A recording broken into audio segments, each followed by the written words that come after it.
नाज़रीन, ये जो मनाज़िर आप स्क्रीन पर देख रहे हैं ये किसी ऐसे मुल्क के नहीं हैं जिसे आप कह सकते हैं कि ये इस्लामी नहीं है, यहाँ पर कोई मुसलमान नहीं रहता, इसलिए नमाज का यूँ मजाक उड़ाया जा रहा है। सिर्फ नमाज का नहीं, नमाज में जो वफ़ात पा जाता है उस शख्स का भी मजाक उड़ाया जा रहा है। हालांकि उसका रुतबा, उसकी जो मौत है वो एक एजाज़ी मौत होती है, उसका वो भी किसी किसी को नसीब होती है ऐसी मौत। और इस नमाज का तो मजाक है ही है, उसके साथ नमाज में जो फौत हो जाता है उसका मजाक उड़ाया जा रहा है। ये मनाज़िर आप देख रहे हैं और ये एक बड़े इस्लामी मुल्क के मनाज़िर है कि जहाँ पर ये नौजवान तबका, ये यूनिवर्सिटी के स्टूडेंट्स ये नमाज का यूँ मजाक उड़ा रहे हैं। और ये एक बाकायदा टिक टॉक के ऊपर ट्रेंड बना हुआ है और वो टिक टॉक वीडियोस बनाते हैं। इस तरह वो नमाज, कोई स्मोकिंग कर रहा है नमाज में, कोई इधर उधर देख रहा है, कोई दीगर मतलब इस तरह की घटिया हरकतें कर रहा है नमाज का सिर्फ मजाक उड़ाने के लिए। और फिर आखिर में क्या किया जाता है, आखिर में वो सजदे में जब आखिरी रकत होती है, आखिरी वो सजदा होता है, तो बाकी सारे जो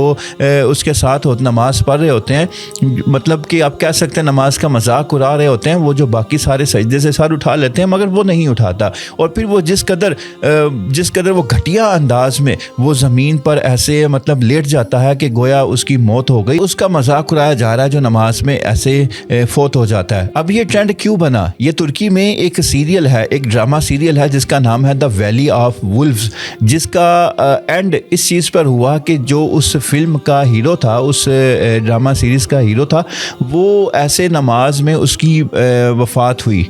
तो अब उसको लेकर ये उसका मजाक बना रहे हैं, उसका एक ट्रेंड बना हुआ है। तो अगर ये कोई और इस्लामी मुल्क होता, सऊदी अरब के बारे में बड़ी बकवासियात की जाती हैं तुर्की की आवाम की तरफ से कि हमने मतलब कि खिलाफत आने वाली है और ये सऊदी अरब पूरा कंट्रोल में होगा, तुर्की में मक्का मदीना उसके कंट्रोल में होंगे। मगर ये बात मैं यहाँ पर कहूँगा कि अगर ये वीडियो सऊदी अरब में बन रही होती तो अब तक ये सारे लोग गिरफ्तार हो चुके होते और इनके ऊपर कई कई साल की कैद हो चुकी होती, इनको कई कई लाख रियाल के जुर्माने हो चुके होते।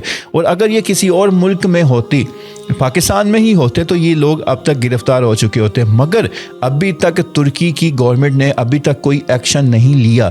ये वीडियोस ऐसे ही इंटरनेट पर मौजूद हैं, ऐसे ही वायरल हो रही हैं और लोग इसके ऊपर मतलब कंटेंट बना रहे हैं और इसको कोई रोकने वाला, कोई टोकने वाला, कोई एक्शन लेने वाला, कोई नोटिस लेने वाला कोई भी नहीं है।